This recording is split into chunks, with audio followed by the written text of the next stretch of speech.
இந்த ஜக்காத்து ஒருத்தன் வந்து எப்போ கொடுக்கணும், இந்த விஷயத்தில் வந்து ஒரு 95% அறிஞர்கள் வந்து மக்களுக்கு தவறான சட்டங்களை தான் சொல்லி கொண்டிருக்கிறார்கள். சொல்லிக்கிட்டு இருக்கும்போது அது சாத்தியமில்லைன்னு தெரிஞ்சுக்கிட்டே சொல்லி கொண்டிருக்கிறார்கள். அது அவங்களே நம்புறது கிடையாது. ஆனால் அதை தான் சொல்லி கொண்டிருக்கிறார்கள். என்ன சொல்கிறாங்கன்னு கேட்டால், இப்போ எனக்கு 1 கோடி ரூபா இன்றைக்கி வருது, 1 கோடி ரூபா எனக்கு கிடச்சி போச்சு. 1 கோடி ரூபாய்க்கு நான் வந்து 2 லட்ச ரூபா ஜக்காத்தை நான் கொடுக்கணும். ஆனால் எல்லா மதுஹபு ஷாபி, ஹனபி, மாலிகி, ஹம்பலி, சலபி, ஹலபின்னு என்னென்ன கூட்டம் இருக்குதோ எல்லாரும் என்ன சொல்கிறாங்கன்னு கேட்டால், நீ வந்து அதுக்கு கொடுக்க இப்போ தேவையில்லை, 1 வருஷத்துக்கு வரைக்கும் அது இருக்கான்னு பாரு, இப்போ தான் கொடுக்கணுமா. ஜக்காத்து பணம் நம்மள்கிட்ட வந்துருச்சுன்னு சொன்னால் அது நம்ம கையில் வந்துருச்சு, வந்த பிறகு அதை கொடுத்தா தான் அது நமக்கு தூய்மையாகும்.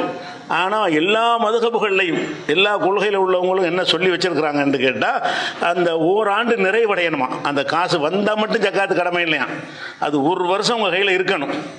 1 வருஷம் இருந்த பிறகு இன்னைக்கு 1 கோடி வந்துச்சு, அடுத்த வருஷம் பார்க்கணும். அடுத்த வருஷம் பார்க்கும்போது 50 லட்சம் தான் இருந்துச்சுன்னு சொன்னால் அந்த 50 லட்சத்துக்கு ஜக்காத்து கொடுக்கணும். வந்தால் செலவழிச்சிருப்போம்ல, 1 கோடி ரூபா இன்றைக்கி வருது, வேறு வந்துக்கிட்டு இருக்கும், வராமையும் இருக்கும், போய்கிட்டு இருக்கும், நம்ம செலவழிச்சிருவோம். செலவழித்தது போக இன்னைக்கு ஜனவரி 1ஆம் தேதி வந்தால் அடுத்த ஜனவரி 1ஆம் தேதிக்கு பார்க்கணும். அப்போ 50 ரூபா தான் மிச்சமாக இருக்குது. அப்போ 50 லட்சத்துக்கு செலவழிச்சிட்டோம். அப்போ அந்த 50 லட்சத்துக்கு ஜக்காத்து கொடுக்கணும். அப்போ ஜக்காத்தை எப்போ கடமையாகுங்கிறாங்க, 1 ஆண்டுக்கு பிறகு தான் கடமையாகுங்கிறாங்க. எந்த ஒரு சொத்து ஒருத்தனுக்கு கிடைச்சாலும், பாப்பா மௌத்தா போயிட்டார், சொத்துக்கு வாரிசு ஆகிட்டான், பாப்பாவுடைய சொத்துக்கு நினைச்சிட்டான், வீடு வாசல் எல்லாம் இவனுக்கு சொந்தமாயிடுச்சு, ஜக்காத்து கொடுறான்னா 1 வருஷம் கழிச்சு தான் கொடுப்பேன், அப்படி சட்டங்கிறாங்க. மதவாதி என்ன சொல்கிறாங்கன்னு கேட்டால், அவன் கொடுக்க தேவையில்லை. எந்த ஒரு பொருள் ஒருத்தனுக்கு கிடைத்தாலும் சரிதான், அவன் ஓராண்டு வரைக்கும் அது வந்து அவனுக்கு செலவழிஞ்சு முடிஞ்சிருச்சுன்னா ஜக்காத்தை இல்லாண்டாயிரும். 1 கோடி வச்சுருக்கிறான், 1 ஆண்டுக்குள்ளே 1 கோடியும் காலி பண்ணிவிட்டான். அப்போ இந்த 1 ஆண்டு பூரா 1 கோடி ரூபா வச்சு நல்ல செல்வ செழிப்போட வாழ்ந்துருக்கிறான், ஜக்காத்து கொடுக்கல, அவன் குற்றவாளி இல்லைங்கிறாங்க. என்ன இல்லை, அப்போ 1 வருஷத்துக்கு பிறகு தான் ஜக்காத்து கடமையாகுங்கிறது தான் மதுஹப்வாதிகள்லேருந்து எல்லாருடைய சட்டமாகவும் இருக்கிறது.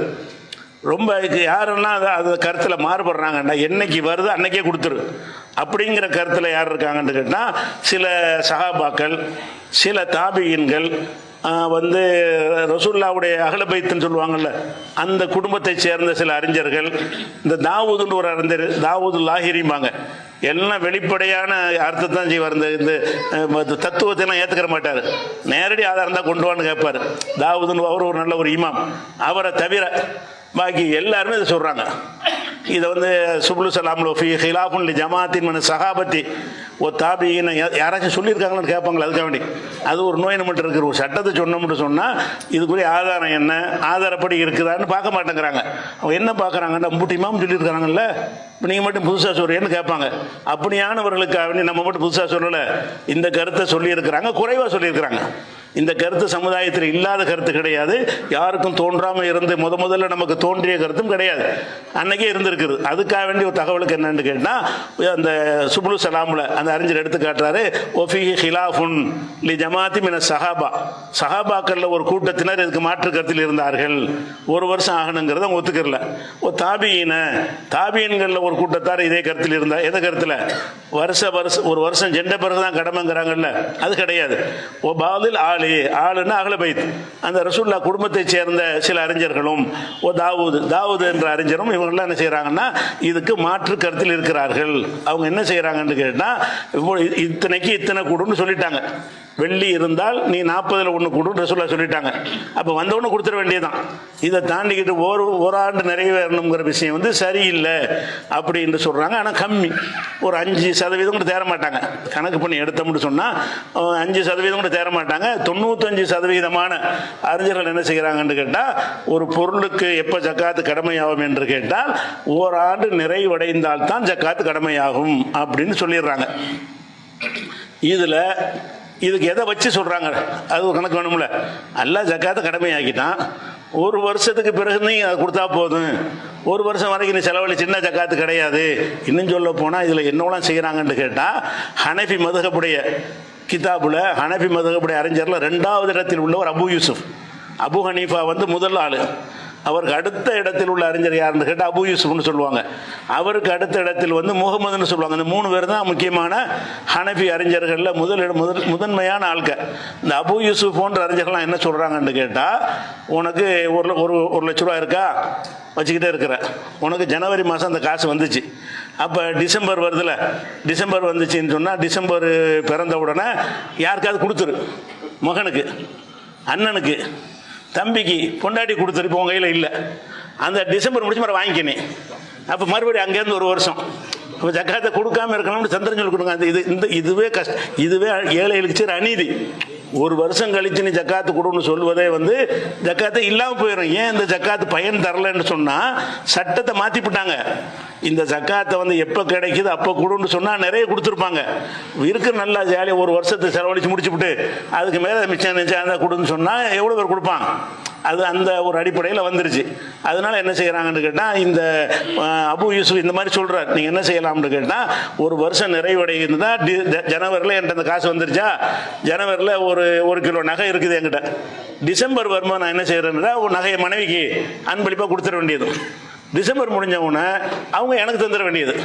அல்லது அவங்க டிசம்பர்லேருந்து அடுத்த நவம்பர் வரைக்கும் வச்சுக்கிட்டு இருந்துட்டு அவங்களுக்கு ஜக்காத்து கொடுக்க வேண்டிய வரும்ல, இந்தாங்க நீங்கள் வச்சுக்கிறங்க. ஒரு வருஷம் இருக்கலையில், ஒரு வருஷம் இருக்கணும் அப்படின்னு தந்துறது ஃபிக்குங்கிற பேரில் எழுதி வச்சுக்கிறாங்க. மார்க்க சட்டம்ங்கிற பேரில் இது அல்லாவுக்கு கொடுக்க வேண்டிய ஒரு விஷயம், அல்லாவுக்கு பயந்து கொடுக்க வேண்டிய ஒரு தர்மம்ங்கிறத விளங்காமல் ஒரு அரசாங்கத்தை ஏமாத்துறதுக்கு வழி சொல்லி கொடுப்பாங்கல்ல. இந்த ஆடிட்டர் வேலையை பார்த்துருக்காங்க, மதுங்கிற பேர் நினைக்கிறாங்க, ஆடிட்டர் வேலையை பார்க்குறாங்க. என்னென்னு நீங்கள் ஜக்காத்து கொடுக்காம இருக்கிறது இப்படி தந்தரம் பண்ணுங்க இப்படி எல்லாம் சொல்கிறாங்க. அப்போ இதுக்கு என்ன ஆதாரம் காட்டுறாங்கன்னு கேட்டால், ஜக்காத்து ஒரு வருஷம் நிறையாமல் ஜக்காத்து இல்லை அப்படின்ற கருத்தில் ஹதீஸுகள் இருக்குது. அதுல முக்கியமான விஷயம் என்னடா, அந்த ஹதீஸுகள் எல்லாமே பலவீனமான ஹதீஸ் என்று அவங்கள ஒத்துக்கிறாங்க. யாரு ஒரு வருஷம் ஆன பிறகுதான் ஜக்காத்து கடமைங்கிறாங்கல்ல, அவங்க சில ஹதீஸில் காட்டுறாங்க. காட்டி விட்டு இது பலவீனம் தான், ஆனால் இதான் சட்டங்கிறாங்க. பலவீனம் இல்லைன்னு ஆர்குமெண்ட் பண்ணால் அது ஒரு கணக்கு வச்சுக்கலாம். இது சரியான ஹதீஸ் தான், இது தப்பா சொல்றாங்க, கரெக்டான ஹதீஸ் என்று வாதிடலை. எல்லாருமே என்ன செய்யறாங்கன்னா, இது ரசூல் ஸல்லல்லாஹு அலைஹி வஸல்லம் சொன்னதாக இந்த மாதிரி அறிவிக்கிற எந்த செய்தியும் சரியான செய்தி இல்லை. அப்ப சரியான செய்தி இல்லைன்னா நீங்க ஒரு வருஷம் வைக்கிறீங்க என்று கேட்டால், அதிகமான அறிஞர்கள் அதை தான் சொல்லுகிறார்கள் காரணம் காட்டுறாங்க. மெஜாரிட்டி அறிஞர்கள் அப்படித்தான் கருதுறாங்க, அதனால நாங்க சொல்லுகிறோம்ங்கிறாங்களே தவிர அவங்க அதுக்கு சான்றாக வைக்கக்கூடிய ஹதீஸுகளை வந்து ஆதாரத்தோட நிறுவுறது கிடையாது. அவங்களே ஆதாரமற்ற ஒத்துக்கொள்கிறார்கள். நிறைய ஹதீஸ் இருக்குது. எப்படி இருக்குது? ஒரு வருஷம் நிறைவடையாமல் ஜக்காத்து கிடையாது, இந்த வார்த்தையை சொல்லக்கூடிய ஹதீஸுகள் நிறைய இருக்கிறது. அது எல்லாமே பலவீனம். நம்ம புதுசா பலவீனம் உங்க குற்றம் சாட்ட முடியாது.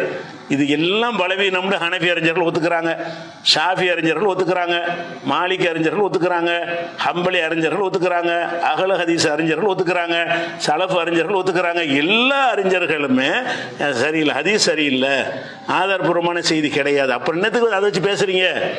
ஆதாரபூர்வமான இல்லைன்னு சொன்னா வந்தவனும் கொடுன்னு சொல்ல வேண்டியானே.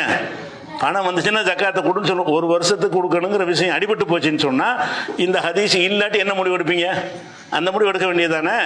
அப்ப இல்லைன்னு பலவீனம்னு ஒத்துக்கொண்டு, இது ஆச்சரியமா இருக்கு, ஒத்துக்கொண்டு சட்டம் சொல்றாங்க. இது பலவீனம் தான் ஒத்துக்கொண்ட பிறகு இது அது போக என்னன்னா, உங்களுக்கு இது பிராக்டிக்கலா சாத்தியமே படாது. இவங்களே என்ன செய்யறாங்க, அதில் மாற்றி மாற்றி மக்களை ஏமாத்துறாங்க என்பது நான் பிறகு விளக்குறேன், லாஜிக் அப்புறம் விளக்குறேன். முதல்ல இந்த ஹதீஸை வச்சு எடுத்துக்கணும். ஹதீஸ் எப்படி வருதுன்னு கேட்டால், ஏன்னா அந்த ஹதீஸெல்லாம் நாளைக்கு எடுத்து உங்கள்ட்ட காட்டுவாங்க. நானே அந்த அறிவிப்பாளர்லாம் இப்போ சொல்லிடுறேன். நீங்களும் என்ன செய்யலாம், இந்த ஹதீஸில் இந்த அறிவிப்பாளர் வர்றாரா, நீ போய் தேடிப்பாரு, அவர் சரியானலா பலவீனம் நீங்களே கேட்டுப்படலாம். அது ஒரு இன்ஃபர்மேஷனாக ஒரு ஆய்வாக இருக்கட்டும் என்பது. இல்லாட்டி முட்டையை ஒரு வரையில் சொல்லிட்டு போயிடலாம், இது பலவீனமானவைன்னு ஒரு வரியில் முடிச்சுட்டு போயிடலாம். ஆனால் என்னென்ன ஹதீஸ் அப்படி வந்திருக்குது, என்னத்தினால பலவீனமானோம், அதையும் நீங்கள் தெரிஞ்சுக்கிட்டீங்கன்னா, ஒரு ஆவணமாக தெரிந்து கொண்டால் அந்த உங்களுக்கு தெளிவு கூடுதலாக இருக்கும். இது சம்பந்தமாக திருமதியில் ஒரு ஹதீஸ் இருக்குது. திருமதியில் ஹதீஸ் என்ன வருதுன்னு கேட்டால், மனிஸ்தஃபாத மாலன், ஒருவனுக்கு ஒரு செல்வம் கிடைத்தால், ஃபலா ஜக்காத் அலைஹி, அவனுக்கு ஜக்காத்தே கிடையாது. ஹத்தா யஹூல் அலைஹில் ஹவுலு, ஒரு ஆண்டு நிறைவடையும் வரை இந்த ரப்பி, அது அந்த சொத்துக்கு உரியவனிடத்தில் ஒரு ஆண்டு அது இருந்துகிட்டே இருக்கணும். அந்த ரூபா அவன் கிடைச்ச ரூபா என்ன செய்யணும், அவன்கிட்ட ஒரு வருஷம் இருந்தால் தான் ஒரு வருஷத்துக்கு பிறகு ஜக்காத்து போய் கேட்கணும்.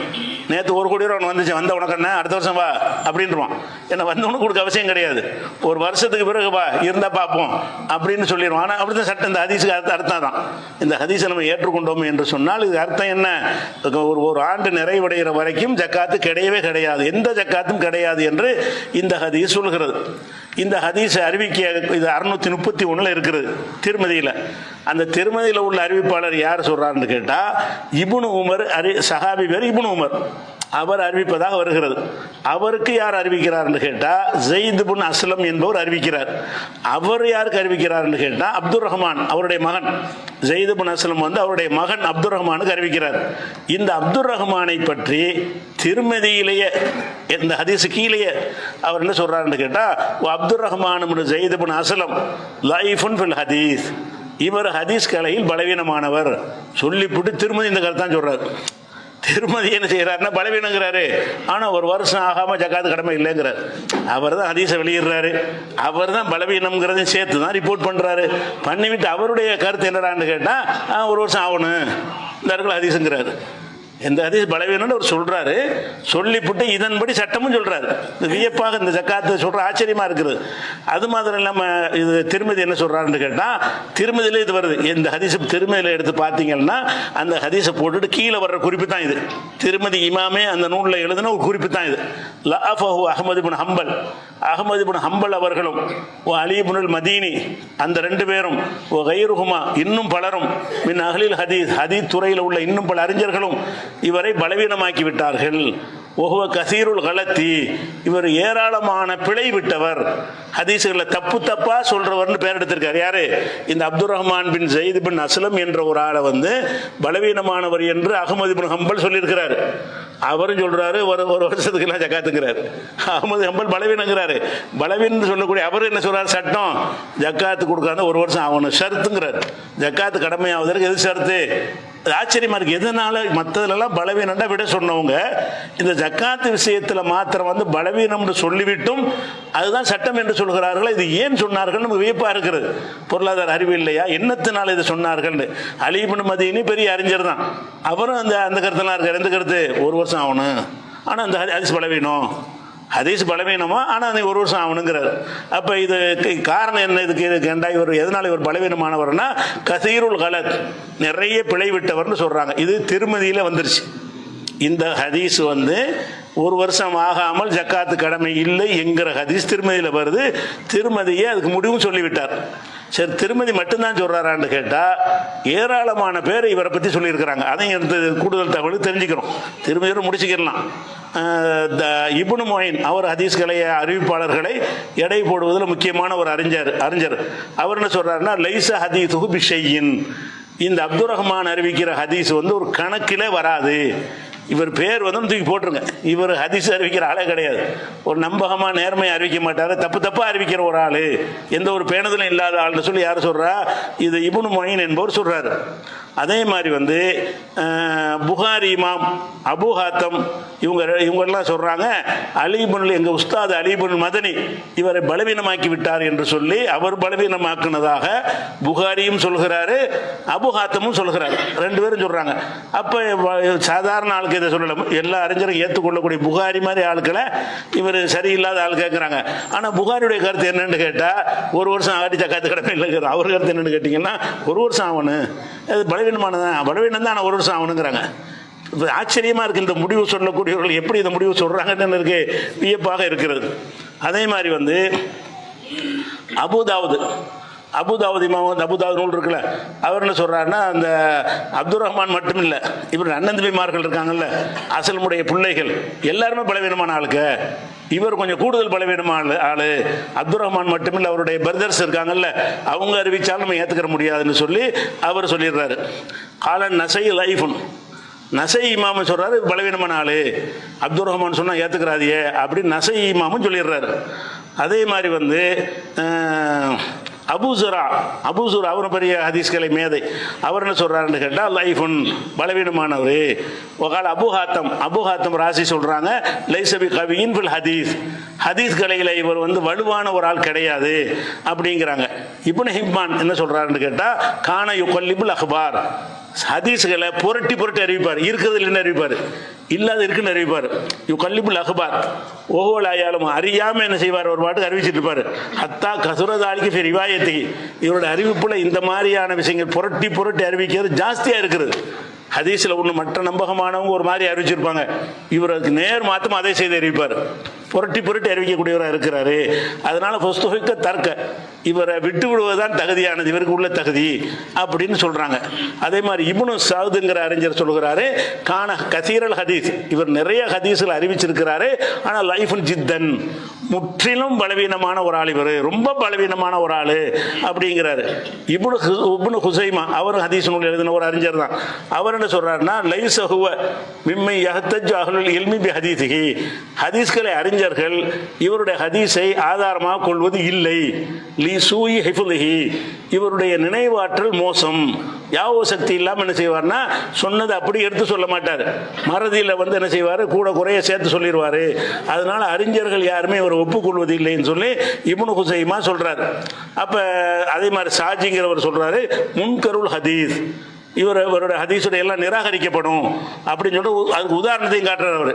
உதாரணம் அவர் என்ன செய்ய காட்டுறாருன்னா, இவர் அறிவிச்ச ஒரு ஹதீஸ், நூஹ் நபியுடைய கப்பல் எல்லாம் காப்பாற்றினான்ல, கப்பலில் ஏறி உட்காந்துட்டாரான். உட்கார்ந்த உடனே அப்போ கப்பல் இருந்துச்சு, என்ன செஞ்சிச்சான், பைத்துல்லாவை வந்து ஒரு தவாஃப் செஞ்சான்.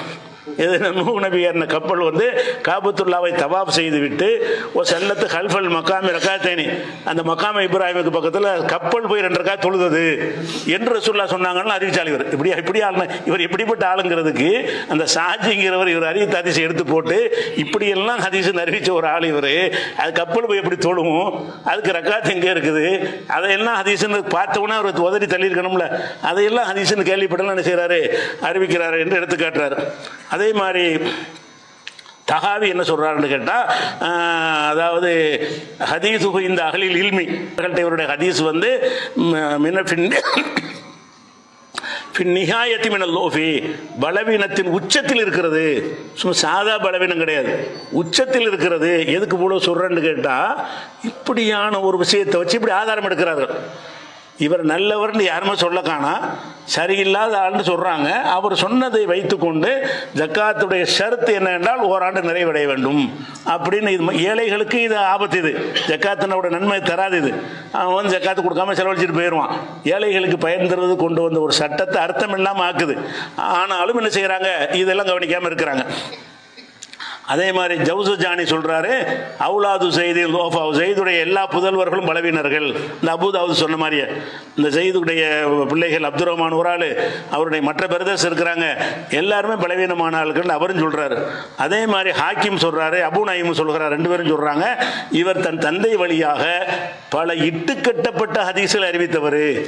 தந்தை வழியாக அறிவித்த ஹதீஸில் உதாரணமாக சொல்வதாக இருந்தால் ஆதம் அலைஹிஸ்ஸலாம் அந்த சொர்க்கத்தில் எழுதப்பட்டிருக்கும்ல பேர், இறைவா அவர் பொருட்டால் மன்னிப்பு கேட்பார்னு ஒரு பொய் இருக்குல்ல, அதெல்லாம் இவர் அறிவிச்சது தான். இவர் எந்த மாதிரி ஆளுன்னு கேட்டால், தந்தை வழியாக இட்டு கட்டப்பட்ட ஹதீஸெல்லாம் சொர்க்கத்தில் லா இலாஹ இல்லல்லாஹ் முஹம்மது ரசூல் எழுதியிருக்கும், அவரை படைத்திருக்காவிட்டால் உன்னை படைத்திருக்க மாட்டேன்னு நல்லா சொன்னான்லாம் வரும்ல அந்த கதை, அதையெல்லாம் அறிவிச்சிருந்தால் தான் யாரு, அப்துல் ரஹ்மான் ஜெயித் இப்னு அஸ்லம் தான் அறிவிச்சிருக்கிறார். இவர் தந்தை வழியாக ஏராளமான இட்டுக்கட்டப்பட்ட செய்திகளை அறிவித்தவர் என்று ஹாக்கிம் சொல்றாரு.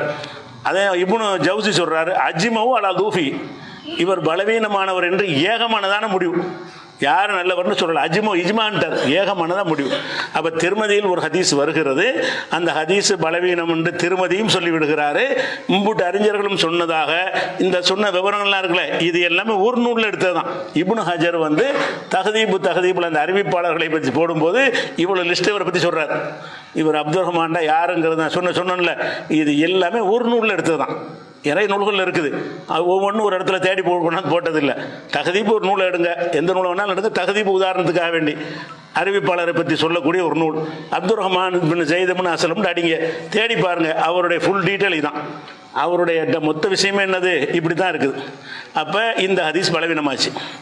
அடுத்து என்னென்னு கேட்டால், இன்னொரு ஹதீஸ் வந்து இப்னு மாஜாவில் இருக்குது இதே விஷயம். இப்னு மாஜாவில் இருக்குது. அது எப்படி இருக்குன்னு கேட்டால், லா ஜகாத்த ஃபி மாலின், இது ஆயிஷா நாயகி அறிவிக்கிறதாக உள்ள ஹதீஸ். ஆயிஷா நாயகி சொன்னதாக அம்ரா அறிவிக்கிறாரு, அம்ரா அறிவித்ததாக ஹாரிசா என்பவர் அறிவிக்கிறார். அப்படி அந்த ஹதீஸ் வருகிறது.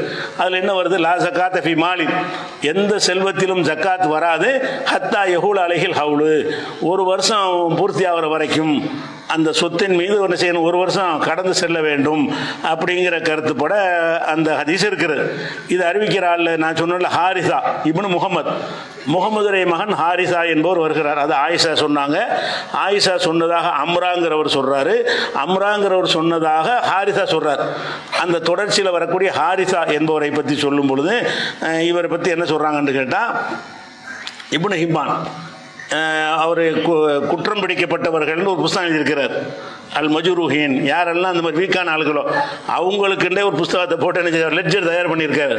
அவருடைய லெட்ஜர் தான் மஜ்ரூஹீன், அதாவது விமர்சனத்துக்கு உள்ளானவர்கள். அந்த பட்டியலில் இவரையும் கொண்டே போடுறார், ஹாரிசாவை போடுறார். போட்டுட்டு கான மிம்மன் கசுர வகுமுகு, கற்பனை இவருக்கு ஜாஸ்தியாக போயிடுச்சு. ஹதீஸ்னா கற்பனை செய்யலாம், உள்ளதை சொல்லணுமா இல்லையா? கேட்டதை சொல்லணும், உள்ளதை சொல்றதுக்கு பேர் தான் ஹதீஸ். கற்பனை செஞ்சு சொன்னால் போய் சொல்கிறேன்னு அர்த்தம். காண மிம்மன் கசர வகுமுகு, இவருடைய வகுமு கற்பனை ஜாஸ்தி ஆகிவிட்டது. ஃபஹுஷ ஹத்தவுகு, இவருடைய பிழை ரொம்ப அதிகமாகிவிட்டது. தரக்கஹு அஹமது ஒ யஹ்யா, அஹமது பின் ஹம்பல் அவர்களும் யஹ்யா பின் மாயின் அவர் ரெண்டு பேரும் இவரை விட்டு விட்டார்கள். அம்மாடி இவரை எடுத்துக்கிறவே செய்யாது, இந்த ஹாரிசாங்கிறவரை ஆதாரத்துக்கு எடுத்துக்கிறாதீங்க, இவர் கற்பனையில் ரொம்ப பேசக்கூடியவராக இருக்கிறாரு அப்படின்னு சொல்லி சொல்றாங்க. அதே மாதிரி ஹாரிசா லைஃப் என்று சொல்லி யஹ்யா இப்னு முயின் சொன்னதாகவும் அந்த இப்னு ஹிப்பான் குறிப்பிடுறார். அதே மாதிரி அஹமது இப்னு ஹம்பல் அவர் என்ன செய்யறாருன்னா, லைஃபுன் லைஸ பி ஷையின், இவரை அந்த கணக்கில் எடுத்துக்கொள்ளக்கூடாது. இந்த ஹாரிசா என்பவர் அறிவிக்கிறாரு. இந்த ஹதீஸை பேசும்போது அந்த சொல்றாங்க, இந்த ஹதீஸ் கீழே தான் இந்த ஹாரிசாங்கிறவர் நல்ல ஒரு ஆள் கிடையாது, லைசபி செய்யின் அப்படிங்கிறாங்க. யஹ்யா இப்னு முயின் சொல்றார் லைசபி சிக்கத்தின், இவர் நம்பிக்கையான ஆள் கிடையாது அப்படின்னு சொல்றாங்க.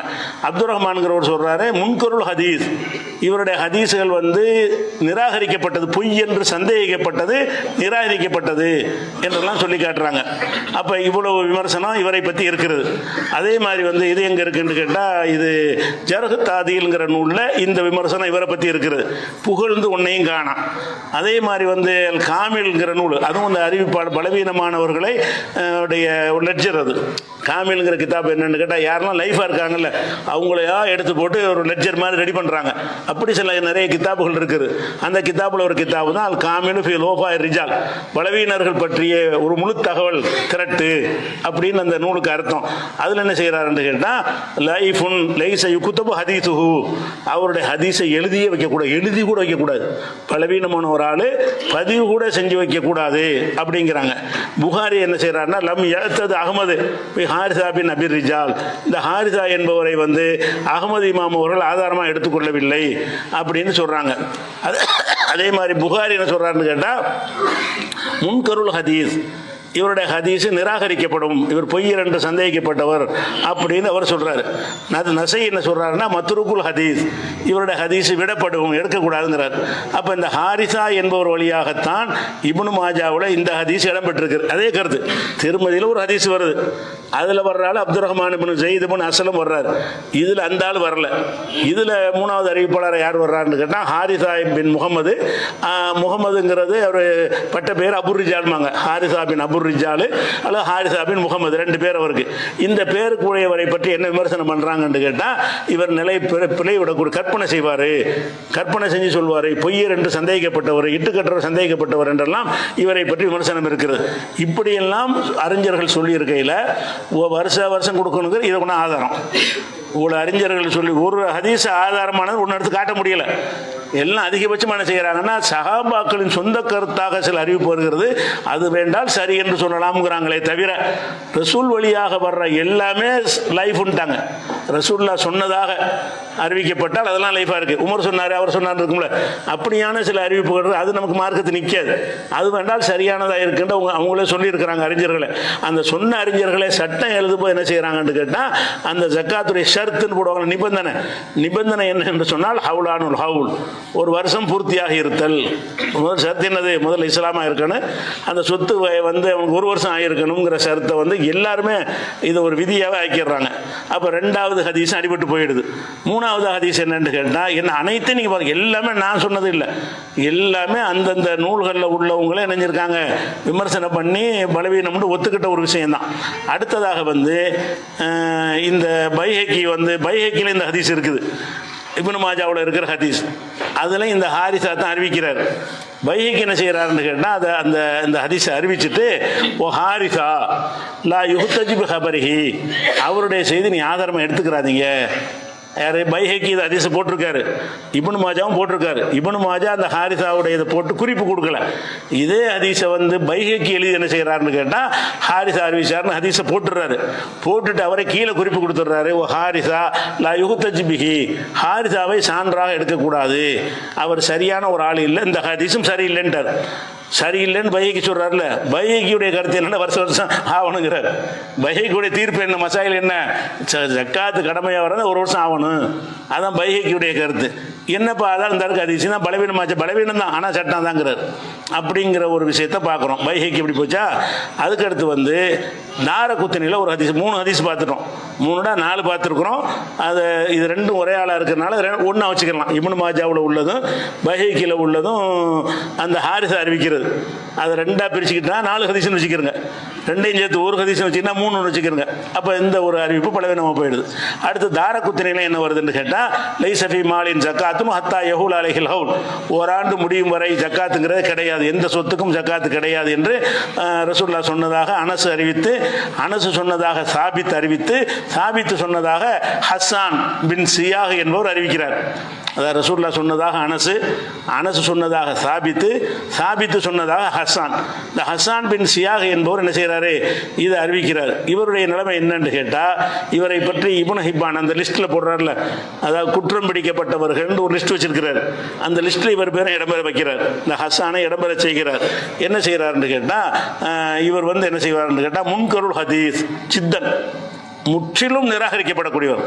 இவருடைய ஹதீஸில் வந்து 100% என்ன செய்யணும்? நிராகரிக்கப்பட்டிருந்தேன். ஏத்தி அணி சிக்காத்தி, நம்பகமானவர்கள் பேரை பயன்படுத்தி பிமாலா யஸ்போ ஹதீஸ் அல் அஸ்பாத், ஹதீஸ் என்று சொல்ல முடியாததில் அறிவிப்பார்.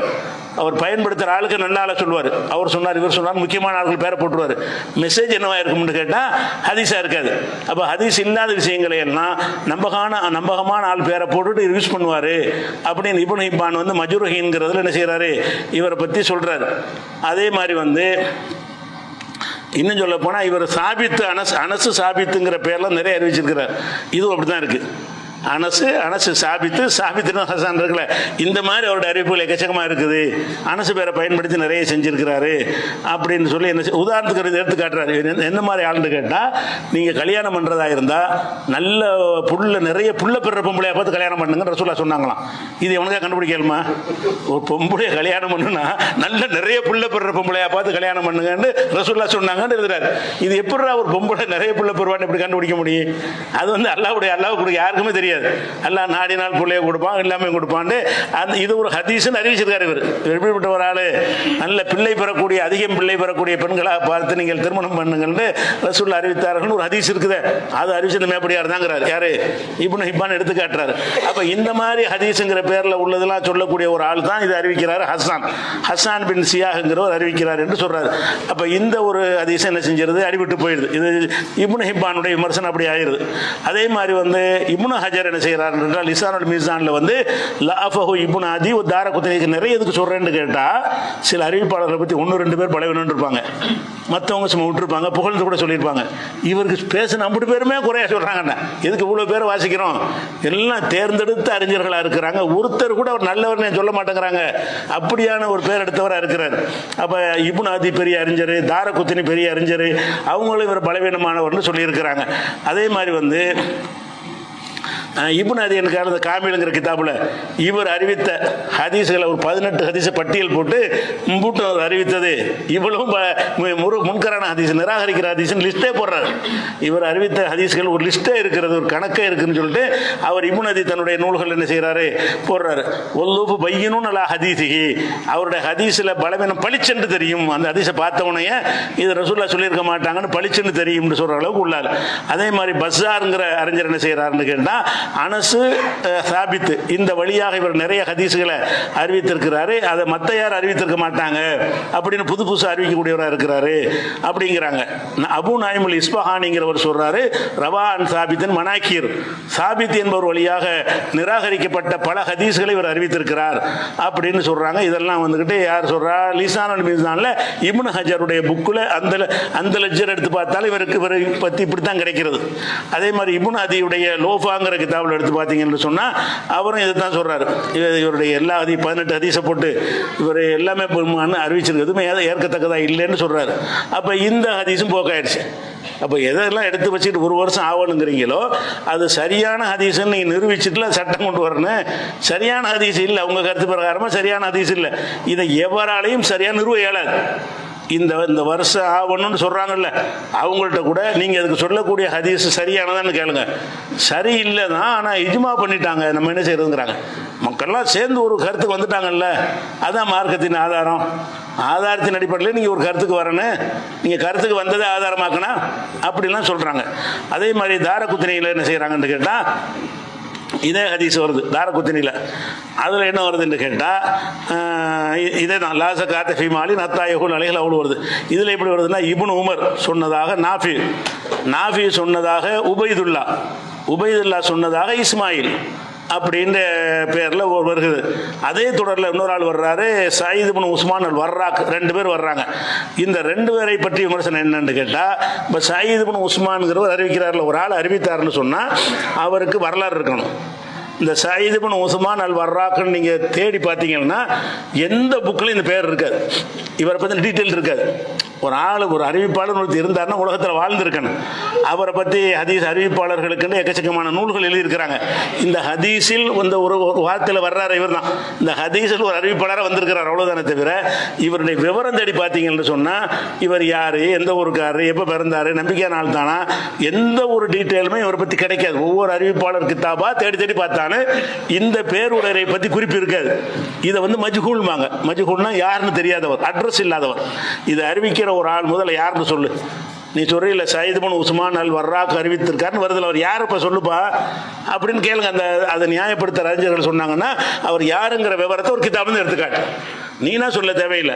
கடந்த காலத்தில் அறிவிப்பாளர்கள் எக்கச்சக்கமான கிதாபுகள் இருக்குது.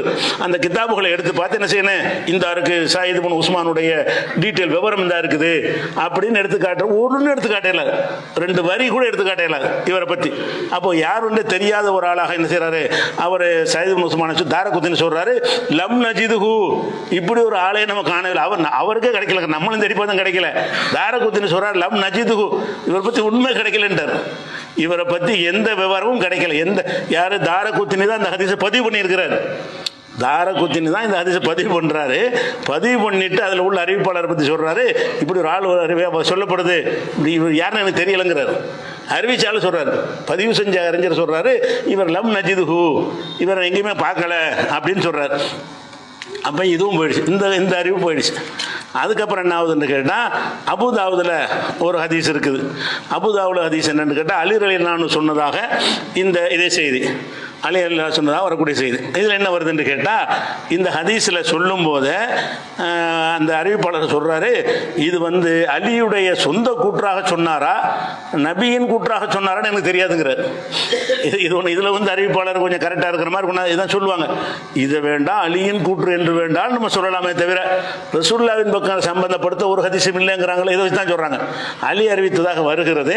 அது அந்த ஹதீஸிலேயே, வேற இடத்துல இல்லை, அந்த ஹதீஸிலேயே லா அத்ரி, எனக்கு தெரியாது, அலியுன் யகூலு ஃபபி ஹிசாபி தாலிக அவ் ரஃபா இல நபி ஸல்லல்லாஹு அலைஹி வஸல்லம், அவர் சொந்தமாக இதை சொன்னாரா நபியுடைய கருத்தாக சொன்னாரா என்று எனக்கு தெரியாது. அப்ப அலி நபியின் கூற்றாக சொன்னார் என்பது டவுட்ஃபுல்லா இருக்கு. இவரா ஒரு சொந்தமாக அவர் சொல்லியிருக்கிறார், ஒரு வருஷம் அவருக்கு முன்னாடி ஜக்காத்து கிடையாதுன்னு அவருடைய கருத்தா சொல்லியிருக்காரே தவிர ரசூலுல்லாஹ் சொன்னார் என்று சொல்வதை வந்து அவர் உறுதிப்படுத்தணும். நபிகள் நாயகம் சொல்ல நான் கேட்டிருக்கிறேன் என்று அவர் சொல்லியிருக்கணும். இது வந்து நபி சொன்னதா அவர் சொந்த கருத்தா என்பது தெரியலன்னு அடுத்த அறிவிப்பாளர் சொல்றார். அலி யார்கிட்ட போய் சொன்னார், அவர் என்ன சொல்றாருன்னு கேட்டா, அலி சொன்னாரு, அவர் சொந்த கருத்தா சொன்னாரா நபியின் கருத்தா சொன்னாரான்னு எனக்கு தெரியாது அப்படின்னா அந்த ஹதீஸ் அடிபட்டு போயிடுது. அப்ப இவ்வளவுதான் மொத்தமே ஒரு ஆண்டு நிறைவடையாமல் நேரடியாக சொல்லக்கூடிய வேற ஒரு கருத்துடைய ஹதீஸ், அதையும் நம்ம பார்த்துருவோம். ஓராண்டு நிறைவடைகிறதுக்கு முன்னாடி ஜக்காத்து கடமையாகுதுன்ட்டாங்களா. அப்ப இந்த ஹதீஸ் எல்லாம் போக்குன்னா என்ன செய்யணும், இதை தூக்கி வச்சுவிட்டு பொதுவாக சட்டம் இருக்கணும். ஒரு வருஷங்கிற அடிபட்டு போச்சுல, இப்போ என்ன செய்யணும், செல்வத்தில் ஜக்காத்து, செல்வம் கிடைச்சோன்னு கொடு. செல்வத்தில் ஜக்காத்துனா என்ன அர்த்தம், கிடைச்சோன்னு கொடுக்கணுங்கிறது தானே. இதுங்க ஒரு வருஷத்துக்கு தேவையில்லாமல் இருக்கிறிய அப்படின்னு அதில் வந்துடும். அது போக இப்போ வந்து எவன் செல்வத்தை பெற்றுக்கொள்கிறானோ அவன் ஓராண்டுக்கு முன்னாடி ஜக்காத்து கொடுக்க வேண்டியதுன்னு சொல்றாங்கல்ல, அந்த கருத்தில் உள்ளவர்கள் அதுல உண்மையாளர்களா இல்லை. ஏன் உண்மையாளர்கள்னா புதையல் எடுக்கிறான்ல அதுக்கு உடனே கொடுக்கணுங்கிறாங்க.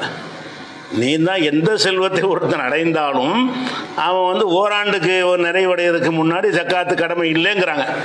அத்தனை அறிஞர்களும் ஏகமானதா என்ன சொல்றாங்கன்னு கேட்டா புதையல் எடுத்துட்டு அன்னைக்கு கொடுக்கணுங்கிறாங்க. அது ஒரு செல்வம் தானே. நீ சொன்ன இந்த ஹதீஸை வைத்து நீங்கள் சட்டம் எடுப்பதாக இருந்தால் எவன் செல்வத்தை பெற்றுக்கொள்கிறானோ மனிஸ்தபாத மாலன், யார் வந்து செல்வத்தை பெற்றுக்கொள்கிறானோ ஃபலா ஜகாத் அலைஹி ஹத்தா யஹூல் அலைஹில் ஹவுல், ஒரு ஆண்டு நிறைவடைவதற்கு முன்னால் ஜக்காத்து இல்லைன்னு அந்த வாசகத்தை ஆதாரமாக காட்டுறீங்க. அது பலவீனம் தனி, அது ஆதாரமாக காட்டுறீங்க. அதான் ஆதாரமாக இருக்கும் என்று சொன்னால் இவன் செல்வத்தை பெறத்தானே செய்கிறான். புதையல் தோண்டி எடுக்கிறீங்க, ஒரு கிலோ தங்கம் கிடைச்சது கிணத்துலேருந்து, பில்டிங்கை தோன்றீங்க, அடியில் என்ன செய்யுது, இந்த காலத்தையே புதைச்சி வச்ச ஒரு ஒரு பாத்திரம் கிடைச்சி போயிடுச்சு. அது எப்போ கிடைச்சி, இன்னைக்கு தான் கிடைக்கிது. அப்போ இன்னைக்கு தான் கிடைக்கும் என்று சொன்னால் இதுக்கு ஏன் ஜக்காத்து உடனே கொடுக்குறீங்க? இது இல்லை, இது விதிவிலக்குங்கிறாங்க. எதுலேருந்து விதிவிலக்கு நீங்கள் எடுத்தீங்க? விதிவிலக்குன்னா என்னது, ஆதாரம் காட்டணும்ல. அப்போ எல்லாருமே ஒரு வருஷம் ஆகணும்னு சொல்லக்கூடிய எல்லாருமே இது புதையலுக்கு பொருந்தாதுங்கிறாங்க. புதையலுக்கு பொருந்தாது என்பது நம்ம கருத்து. எதுக்கும் பொருந்தாதுங்கிற நம்ம, புதையலுக்கும் பொருந்தாது எதுக்கும் பொருந்தாது, உடனே தான் கொடுக்கணும் நம்ம கருத்து அது. ஆனால் புதையலுக்கு பொருந்தாதுன்னு சொல்லக்கூடியவங்க வந்து அந்த ஹதீஸை ஏற்றுக்கலன்னு தான் அர்த்தம். எந்த ஹதீஸை எதை வச்சு சட்டம் எடுக்கிறாங்களோ அந்த ஹதீஸ் வந்து ஓராண்டு நிறைவடையணும்னு சொல்லுது. நீங்க பலவீனமாக இருந்தாலும் ஏற்றுக்கிட்டு இருக்கிறீங்க. ஏற்றுக்கிட்டு இருந்தீங்கன்னு சொன்னால் புதையலுக்கு என்ன செய்யணும், இன்னைக்கு தானே புதையல் வச்சு எடுத்திருக்க, ஒரு வருஷத்துக்கு பிறகு பார்ப்போம், செலவழிச்சு முடிச்சுட்டுனா அது கொடுக்க வேண்டியது இல்லைன்னு சொல்லணும்ல. இன்னைக்கே கொடு அப்படின்னு அனைவரும் இதை சொல்கிறார்கள். அதாவது இந்த கருத்தை சொல்லக்கூடிய அனைவரும் என்ன செய்கிறாங்க, புதையலுக்கு இதை நாங்கள் பொருத்த மாட்டோம், உடனே வாங்கி போடுவோம் அப்படிங்கிறாங்க. சரி, அடுத்த ஒரு விஷயம் என்னன்னு கேட்டால் ஃபிக்குகளில் தேடி பார்க்குறோம். இந்த சம்பந்தமாக அவங்களுக்கு எக்கச்சக்கமான கன்ஃபியூஸ் வரும். எப்படி வரும்னு கேட்டால் நீங்கள் புரிஞ்சுக்கிறக்கா சொல்கிறேன். இப்படி ஒரு சட்டம் இருந்தால் ஜக்காத்து மனுஷனுக்கு கொடுக்க இயலுமா? எப்படி ஒரு சொத்து வந்தால் ஒரு ஆண்டு நிறைவடைஞ்சா தான் கொடுக்கணுன்ட்டீங்கல்ல. இப்போ ஒருத்தனுக்கு வந்து ஜனவரி 1ஆம் தேதி அவன் 1000 ரூபா சம்பளம் இன்னைக்கு வாங்கிடுறான்.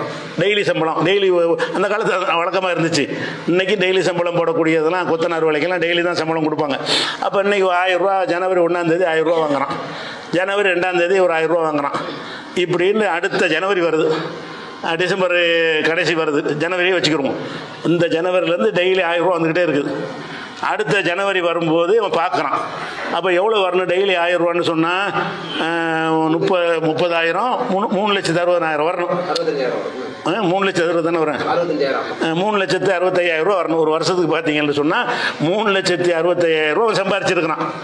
ஆனால் செலவுலாம் பண்ணியிருப்பான்ல, அப்படி இப்படி செலவுலாம் பண்ணிவிட்டு கடைசியில் 1,00,000 ரூபா இருக்குது. டெய்லி 1000 ரூபா வாங்கினாலும் வாங்கி வச்சிட முடியாதுல்ல. அவன் சாப்பாட்டு செலவழிப்பான், இத்தனை தேவையெல்லாம் செலவழிப்பான்ல.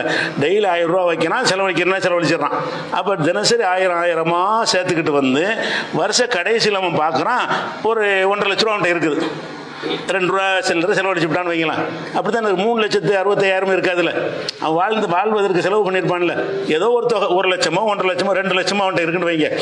இப்போ இந்த 2,00,000க்கு அவன் ஜக்காத்து கொடுக்கணுமா? அது ஒரு வருஷம் ஆயிடுச்சு கொடுக்கணுங்கிறாங்க.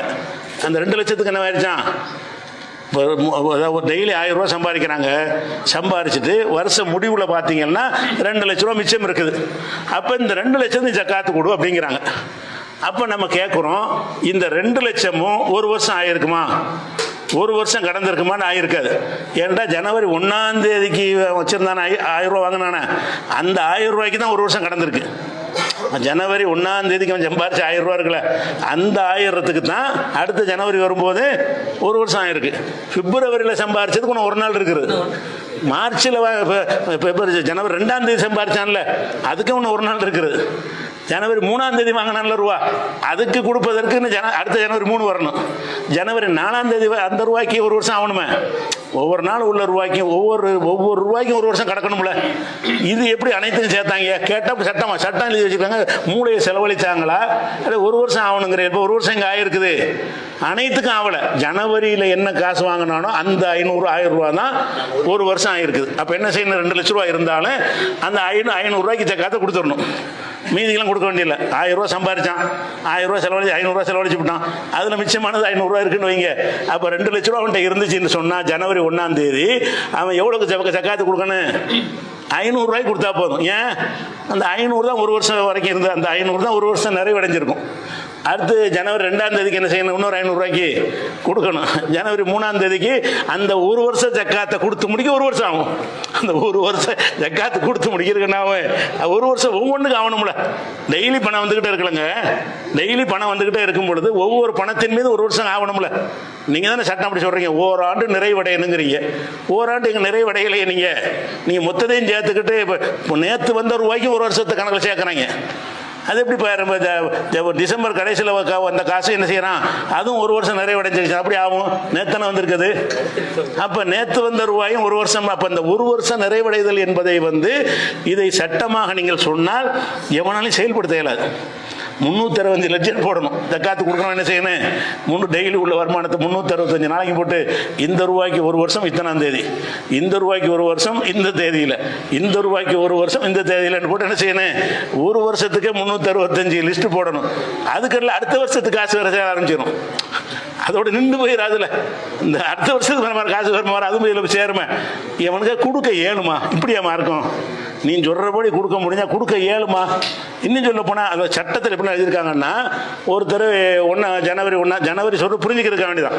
ஜனவரி 1ஆம் தேதி 1 லட்ச ரூபா வச்சிருக்காரு. இடையில அப்படி இப்படி செலவழிச்சு போய் 1,90,000 ஆப்போம், 50 ஆப்போம், 40 ஆப்போம், 60 ஆப்போம், கடைசியில் 1 லட்சம் ஆயிடுச்சுன்னு வைங்க. அடுத்த வருஷம் பார்க்கும்போது 1 லட்சம் இருக்குது. ஆரம்பத்தில் 1 லட்சம் இருந்துச்சு, முடியும் போது 1 லட்சம் இருக்குது. இடையில நினைஞ்சிச்சான், குறைஞ்சிருச்சு. 1 லட்சம் வச்சிருந்தான், ஒரு 50,000 ரூபா செலவழிச்சிட்டான், 50 தான் இருக்குது. அதுக்கு ஒரு 10,000 வந்துச்சு, 60 ஆயிடுச்சு. அதுக்கு ஒரு 20,000 செலவழிச்சா 40 ஆயிடுச்சு. இப்படி போய்க்கு கடைசியில் அடுத்த ஜனவரி வரும்போது 1 லட்சம் இருக்குது. இந்த 1 லட்சம் ஒரு வருஷம் ஆயிடுச்சுங்கிறாங்க. இது அவர் கொடுக்கணுமா? அப்படியே பிக்குகள் எல்லா கித்தாபும் எழுதி வச்சிருக்குன்னு கேட்டால் ஒரு ஆண்டு நிறைவடைஞ்சிருச்சு. எங்கே இப்போ நிறைவடையலையப்பா? அவன்கிட்ட 1 லட்சம் அன்னைக்கு இருந்துச்சு, இடையில போயிடுச்சே. இடையில போயிட்டு வந்துச்சு, அதுலேருந்து கணக்கு எடுக்கணும். அப்போ இன்னைக்கு அடுத்த ஒரு வருஷம் ஆரம்பிக்கும் போது 1 லட்சம் அவன்கிட்ட இருந்தாலும் அந்த 1 லட்சமும் ஒரு வருஷத்தை கடந்திருக்குமா? ஒவ்வொரு நாளும் இந்த 1 லட்சம் அவன்கிட்ட இருந்திருக்குமாண்டா? இருந்திருக்காது. 40,000 ரூபா சில காலத்தில் இருந்துச்சு, அதுக்கு ஒன்று 1 வருஷம் ஆயிருக்காது. 50,000 ரூபா 50 லட்சம் வச்சிருந்தான் அவன், 1 வருஷம் ஆயிருக்காது. அப்போ கொஞ்சம் கூட ஒரு லாஜிக் இல்லாமல் இப்படி ஒரு கணக்கு உலகத்தில் இருக்குமா? இப்படி ஒரு கொடுக்க முடியுமா? ஒரு அரசாங்கத்தால் இதை செயல்படுத்த இயலுமா? ஒரு அரசாங்கமே போய் இப்படி பொறுத்த கணக்கு பார்க்க டெய்லியாக போயிட்டு இருப்பாங்க. இப்போ அரசாங்கம் வசூல் பண்ண பிறந்தான் நான் ஜனவரி 1ஆம் தேதி போயிட்டு போன ஜனவரியிலேருந்து 1 வருஷம் இருக்கும்போது அந்த காசை தாங்க மழை ஜனவரி 2ஆம் தேதிக்கு போகணும். ஒருத்தனுக்கு வசூலிக்கிறதுக்கு ஒரு சம்பளத்துக்கு ஆள் போடணும். ஒரு ஆள் ஜக்காத்தை வசூலிக்கிறேன்னு செய்யணும், ஒரு ஆள் இன்னொரு ஆளுக்கு ஒரு ஆள் போடணும். எக்கச்சக்கமான ஊழியர்களை போட்டு என்ன செய்யணும்? டெய்லி கதவை தட்டிக்கிட்டே இருக்கணும். யார்? ஜக்காத்தை வசூலிப்பவர்.